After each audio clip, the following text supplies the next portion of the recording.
আইসা আব্বা, আমি তাইলে এমনই ছবি পাঠাই দিছি। এই যে ম্যাডাম, আমার একটা ছবি তুলে দেন তো। ছবি?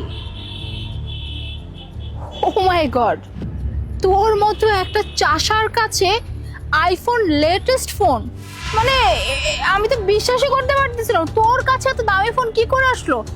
এই, তোকে তো দেখে মনে হচ্ছে গ্রামে চাষাবাদ করিস, তোর কাছে তো থাকবে বাটন ফোন।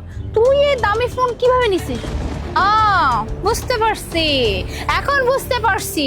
এই ফোন নিশ্চয়ই কারো কাছ থেকে চুরি করে আনছিস, তাই না? কারণ তোদের মতো মানুষ তো কোনো যোগ্যতাই নেই এত দামি ফোন অ্যাফোর্ড করার।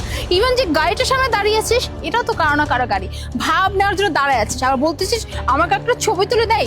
তোর ছবি তুললে এই তোর ছবি কে দেখবে রে? তোর ক্ষমা যে অবস্থা, এই ছবি কেউ দেখবে নাকি? এই ম্যাডাম, অফজান দেন, আমার মোবাইল দেন, দেন। খালি একটা ছবি তুলতে কইছি, তাতে যতগুলা কথা শুনাইছেন, আমি আপনার দেওয়ার ছবি তুলামু? আমার বাপে আমারে মোবাইল করে কইছে, আমার জন্য একটা সম্বন্ধ হয়েছে, তারা এখনই আমার একটা ছবি দেখতে চাইছে। আমি যেমন অবস্থায় আছি এমন অবস্থাতেই যেন তাকে একটা ছবি দেয়। এই জন্য আমি আপনারে দেখা ভাবলাম যে শিক্ষিত মানুষ, আপনার কইলে আপনি বুঝবেন, আপনি আমার